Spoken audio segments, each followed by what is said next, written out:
Kevin Dix akan jadi tambahan kekuatan bagi timnas Indonesia. Sang pemain saat ini tinggal menunggu sumpah warga negara Indonesia dan bisa menjalani perpindahan federasi. Selanjutnya dia akan segera tersedia untuk timnas Indonesia di kualifikasi Piala Dunia 2026 zona Asia. Sementara itu, media asal Jepang Football Channel.jp ikut memberikan peluang terkait kehadiran Kevin Dix. Mereka menilai bahwa pemain berusia 28 tahun tersebut berpeluang besar untuk bermain melawan Jepang. Di sisi lain, di Liga Denmark, sang pemain sudah tampil dalam 13 laga dengan menyumbangkan 4 gol dan juga 2 assist. Meski merupakan pemain belakang, ini tentu jadi alarm bahaya untuk Samurai Biru di pertandingan selanjutnya. Dix juga sedang dalam proses pengajuan naturalisasi dengan tujuan untuk bergabung dengan tim nasional Indonesia. Media kemudian melaporkan bahwa AFC dan FIFA telah memberikan lampu hijau bersara, memberikan Dix kesempatan untuk membela Indonesia melawan Jepang dan Arab Saudi, menunjukkan bahwa Dix akan bermain melawan Jepang. Tulis laporan Football Channel.jp.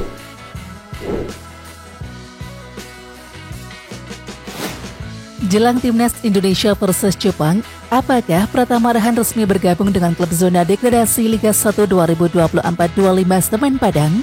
Ya, di akun Instagramnya @PratamaArhan8, pesepak bola 22 tahun tersebut meninggalkan pesan misterius, menampilkan foto yang berlatarkan kalimat "Here we go" yang menjadi trademark dari Fabrizio Romano.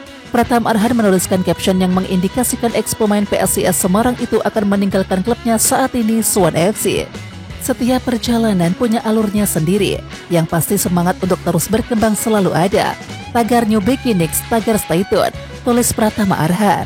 Sementara itu, kontrak Arhan bersama Suwon FC habis pada akhir tahun ini, namun ia memiliki opsi perpanjangan 1 tahun lagi. Berhubung jarang bermain tahun ini, apakah suami dari Aziza Salsa ini layak mendapatkan perpanjangan kontrak?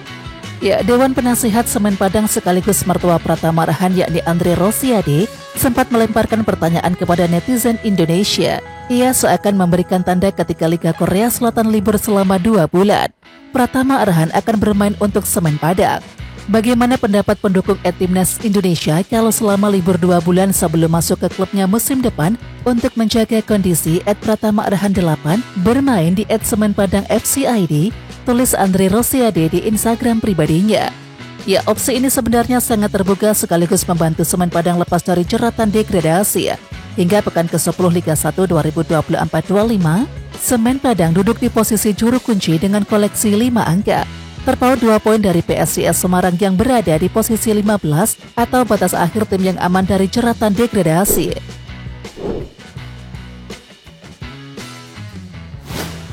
FC20 Enschede membantu timnas Indonesia dengan mengistirahatkan Bisselgers. Sang pemain difokuskan untuk memulihkan cedera hingga tak dibawa bertandang ke markas Ogi Sinais. Bisselgers dikabarkan cedera saat ditarik keluar ketika FC20 menghadapi Willem II dalam laga Liga Belanda 2024-25 akhir pekan yang lalu. Ia digantikan oleh Gustav Lagerbielke pada menit ke-46. Hilgers tidak fit, tulis FC20 dalam keterangan resminya dikutip pada Kamis 7 November 2024. Ya, setelah laga itu FC20 masih akan memainkan 1 pertandingan lagi, yakni melawan Ajax Amsterdam. Dan laga itu akan berlangsung di Stadion De Grosvesten pada tanggal 10 November 2024. Jadi, Bisselgers kemungkinan besar baru akan bertolak ke Indonesia selepas laga itu. Akan tetapi, hal itu jika pemain tersebut masuk dalam skuad FC20 untuk melawan Ajax Amsterdam. Di samping itu, belum diketahui pasti apakah Bisselgers akan dimasukkan untuk skuad melawan The Golden Sons atau tidak. Yang pasti, bek berusia 23 tahun tersebut fokus menjalani pemulihan. Sementara itu, timnas Indonesia akan melakukan persiapan pada tanggal 10 November 2024. AFC dan FIFA memenuhi permintaan CFA agar laga timnas Indonesia versus timnas Jepang dimundurkan 1 hari, yakni pada hari Jumat 15 November 2024. Bisa dibilang itu akan menguntungkan buat Samurai Biru. Sedianya laga timnas Indonesia versus timnas Jepang di matchday kelima grup C putaran ketiga kualifikasi Piala Dunia 2026 zona Asia dimainkan pada tanggal 14 November 2024. Namun CFA meminta duel diundur 1 hari. Permohonan itu diajukan dengan pertimbangan waktu istirahat bagi pemain-pemain timnas Jepang yang berkarir di Eropa. Takumi Minamino dan juga kawan-kawan harus menempuh perjalanan jauh dari benua biru ke Tokyo. Belum lagi Jepang harus menjalani 2 laga tandang sekaligus pada kesempatan kali ini. Usai menyambangi Stadion Utama Gelora Bung Karno, Jakarta, tim asuhan Hajime Boryasu terbang ke China, yakni untuk menghadapi tuan rumah pada tanggal 19 November 2024. Waktu istirahat 1 hari tentu sangatlah krusial, sebab pemain-pemain timnas Jepang diperkirakan baru bisa berkumpul pada tanggal 11 November 2024 malam waktu setempat. Praktis mereka hanya punya waktu 1 hari untuk persiapan, yakni Selasa 12 November 2024 jika memakai jadwal sebelumnya. Lalu Jepang harus berangkat ke Indonesia pada malam hari dan kemudian tiba pada tanggal 13 November 2024 pagi waktu Indonesia Barat. Dan di hari itu, mereka hanya akan bisa menjalani 1 sesi latihan resmi pada malam hari. Ya, patut untuk dinantikan apakah trik itu akan membuahkan 3 poin atau tidak. Duel seru itu akan berlangsung pada tanggal 15 November 2024 pukul 19.00 waktu Indonesia Barat di SUGBK Jakarta. Timnas Korea Selatan bisa gagal lolos ke Piala Dunia 2026 menyusul campur tangan pemerintah terhadap Federasi Sepak Bola Korea Selatan. Dikutip dari Korean Times, Kementerian Olahraga Korea Selatan menuntut KFA agar menghukum Presiden KFA Chung Mong-gyu. Ya, Inspektur Jenderal Kementerian Olahraga Korea yakni Choi Hyo-jun menyebut Chung Mong-gyu melakukan sejumlah kesalahan berdasarkan audit yang dilakukan pemerintah.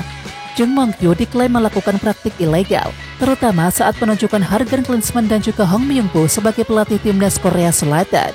Kami telah melakukan audit pada 29 Juli atas penunjukan pelatih Jurgen Klinsmann dan Hong Myung-boo oleh KFA, amnesti mendadak dan penarikan personel sepak bola yang korup, serta proyek pusat sepak bola nasional. Hasil audit akhir mengkonfirmasi 27 kasus praktik bisnis ilegal dan tidak pantas, yang karenanya kami menuntut tindakan disipliner, koreksi dan sanksi serta menuntut mereka atau KFA untuk menetapkan langkah-langkah perbaikan yang wajar, kata Choi Hyun-jun dalam konferensi pers di Seoul, Korea Selatan Rabu 6 November. Lebih lanjut, Choi Hyun-jun menuntut KFA untuk segera mencopot Chung Mong-gyu dari kursi presiden KFA. Kementerian Olahraga Korea Selatan juga meminta KFA untuk membuka peluang melakukan pemilihan ulang pelatih timnas Korea Selatan. Sejak Kementerian Olahraga Korea Selatan melakukan investigasi terhadap KFA pada Juli 2024, FIFA telah memberikan peringatan kepada KFA, yakni tentang kemungkinan sanksi yang mereka dapat jika melanggar kewajiban beroperasi secara independen tanpa campur tangan pemerintah. Kemudian jika KFA mengikuti permintaan pemerintah untuk menghukum Chung Myung-gyu, maka FIFA hampir pasti akan menghukum Korea Selatan dari sepak bola internasional. Artinya, Korea Selatan tidak bisa tampil di berbagai ajang di bawah payung FIFA, termasuk timnas Korea Selatan yang berpeluang besar lolos ke Piala Dunia 2026.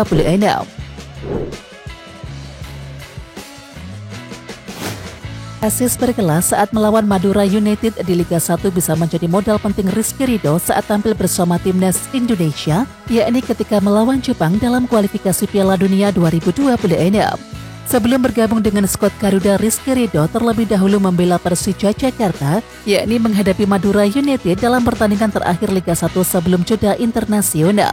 Pada pertandingan itu Persija Jakarta menang telak 4-1 atas Madura United. Rizky Ridho memberikan kontribusi dengan umpan berkelas. Asis yang diberikan oleh Rizky Ridho tersebut membuka keunggulan Macan Kemayoran lewat sundulan dari Gustavo Almeida, yakni pada menit ke-20.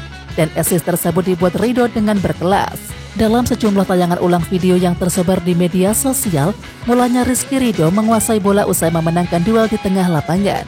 Di sisi lain, peluang Rizky Ridho dimainkan oleh Sintayong melawan Jepang terbuka. Terlebih lagi bek tengah timnas Indonesia lain seperti Miss Hilgers tengah cedera. Sejauh ini belum diketahui Hilgers bakal absen lawan Jepang atau tidak. Melawan Jepang jadi laga krusial bagi Indonesia dalam menjaga peluang menempati 4 besar klasemen grup C. Kendati merupakan ujian berat, tim Merah Putih diharapkan bisa mencuri poin dari Samurai Biru.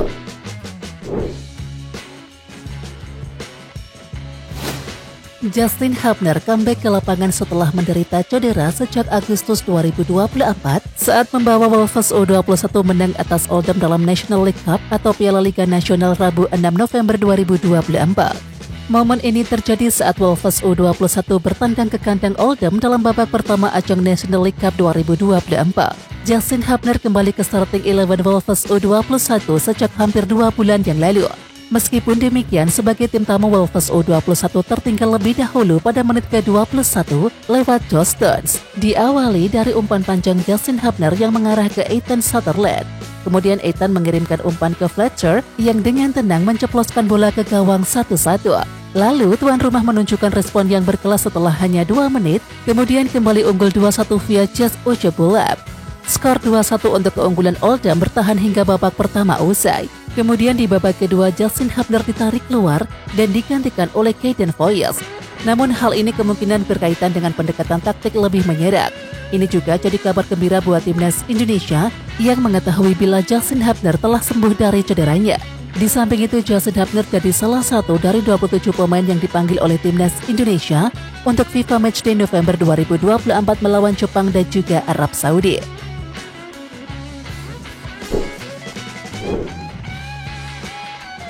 Oke timnas lovers, siapa kita? Kita Indonesia. Ayo kita dukung terus sepak bola tanah air Indonesia. Jangan lupa dukung terus Garuda Raya Channel dengan subscribe, like, dan komen karena saran dan kritik kalian sangat bermanfaat untuk perkembangan channel ini. Tungguin video selanjutnya dari Garuda Raya Channel. Salam olahraga.